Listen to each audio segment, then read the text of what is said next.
Bonjour à tous et bienvenue sur la tribune de Coruscant pour cette nouvelle vidéo de La Tribune vous répond, épisode numéro 99, dans laquelle je réponds à vos questions. On est presque au numéro 100 là.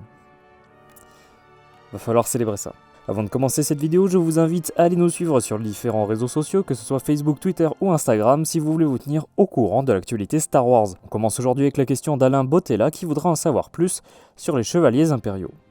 Dans l'univers légende et plus précisément dans la série Legacy, nous avons pu découvrir un ordre de chevaliers sensibles à la force qui servait l'Empire Galactique.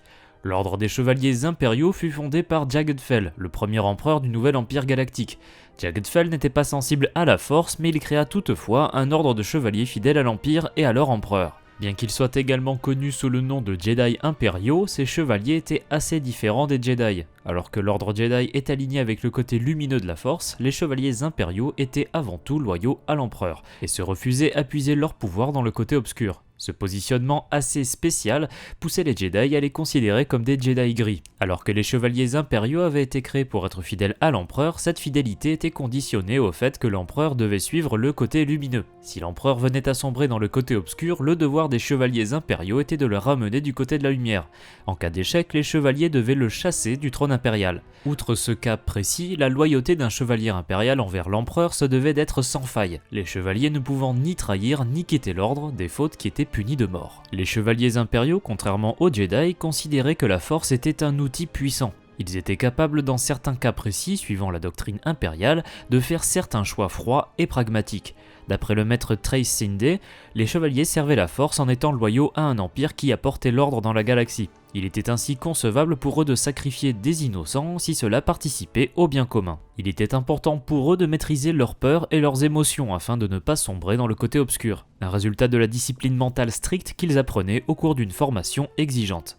Alors que Jagged Fell, le premier empereur du nouvel empire galactique, n'était pas sensible à la force, ses descendants Rohan Fell et Marrazia Fell l'étaient et faisaient partie de l'ordre des chevaliers impériaux. En 127, après la bataille de Yavin, une guerre éclata avec l'Empire Fell, rejoint par les Sith de Darth Krayt, contre l'Alliance Galactique. Un conflit durant lequel l'empereur décida de ne pas utiliser ses chevaliers impériaux. Absent du champ de bataille, il ferait office de garde du corps personnel de l'empereur.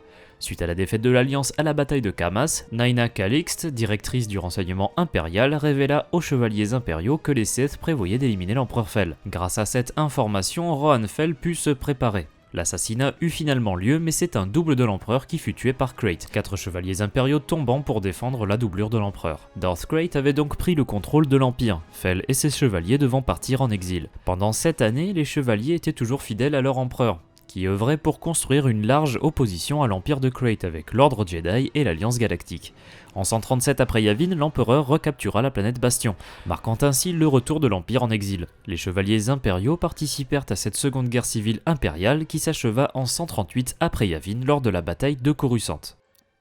On poursuit avec la question de Valenmol qui voudra en savoir plus sur la jeunesse de Palpatine. Dans l'univers canon, nous ne savons pas grand-chose sur la jeunesse de Palpatine. Ce dernier est né sur la planète Naboo 82 ans avant la bataille de Yavin. Sa famille était influente dans la société de Naboo, même si nous ne connaissons aucun membre de cette famille. Grandissant dans la ville de Theed, Sheev Palpatine se créa des connexions politiques influentes très tôt, apprenant ainsi la manipulation, une capacité qu'il possédait déjà à un très jeune âge.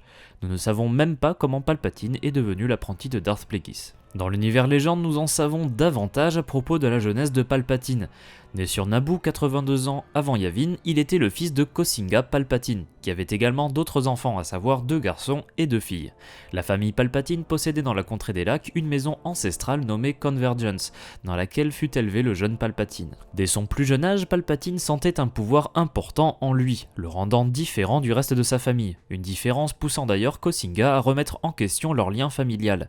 Palpatine poussa sa famille à investir la politique de Naboo, cherchant ainsi à gagner de l'influence. Cependant, il était le seul à nourrir cette ambition. Kosinga n'était tout simplement pas intéressé par le pouvoir, ce qui poussa Palpatine à nourrir une haine envers son père qu'il désirait tuer. Rejetant sa famille, il décida d'ailleurs que personne ne l'appellerait plus jamais par son prénom, le nom qui lui avait été donné par ses parents, préférant qu'on l'appelle simplement par le nom de sa famille aristocratique. À un assez jeune âge, Palpatine commença à être fasciné par les Sith, utilisant l'argent et l'opulence de sa famille pour obtenir des runes et textes anciens via le marché noir. Palpatine comprit peu à peu que son objectif personnel n'était pas d'acquérir du pouvoir, mais d'obtenir le pouvoir absolu. Alors que Palpatine étudiait à l'université de Sid, il rencontra Ego Damask, le personnage public du seigneur Sith Darth Plagueis. Ce dernier ne se révéla pas tout de suite à Palpatine, étudiant le jeune homme de Naboo, remarquant d'ailleurs qu'il lui était impossible de le sonder grâce à la Force. Apprenant le lien qui se formait peu à peu entre Palpatine et Damask, Kosinga Palpatine tenta d'y mettre un terme. Damask poussa Palpatine à faire tout ce qu'il fallait afin de s'émanciper de sa famille et du contrôle de son père. C'est lors d'un voyage à bord du yacht familial partant de Chandrila, 65 ans avant Yavin, qu'une dispute éclata entre Kosinga Palpatine et son fils. Le père avait prévu d'envoyer son fils sur Comel Minor, où il serait accueilli par la famille Grigjatus pour participer au programme de jeunesse législative, écartant ainsi Palpatine de l'influence de Damask. Palpatine commença à insulter son père, la rage contenue depuis bien des années éclatant au grand jour, même chez Kosinga qui révéla qu'il aurait voulu tuer son fils depuis le début. Palpatine, dans un accès de rage, épuisant dans le côté obscur de la Force, massacra toute sa famille et leurs gardes. Palpatine contacta ensuite Damask qui s'assura de faire disparaître toute trace de l'atrocité commise par Palpatine. Ce dernier vendit la maison familiale de la Contrée des Lacs et choisit plutôt d'occuper un appartement sur Sid, la capitale. Peu de temps après, Damask et Palpatine se rencontrèrent à bord du vaisseau Quantum Colossus.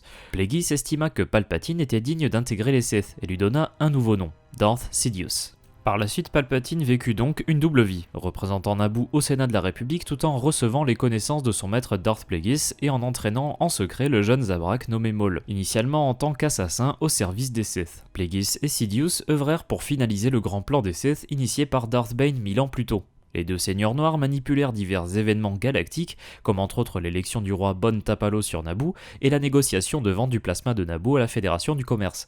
Afin de garantir le futur blocus de Naboo qui propulserait Palpatine au titre de chancelier suprême de la République, lors d'un sommet sur Eriadu, la grande majorité du directorat de la Fédération du Commerce fut éliminée, poussant ainsi à la promotion de Newt Gunray en tant que vice-roi, ce dernier n'étant qu'une marionnette au service des Sith. La nuit précédant son élection au poste de chancelier, Palpatine et Damask assistèrent publiquement à la première représentation d'un spectacle expérimental Mon Calamari à l'opéra de Coruscant.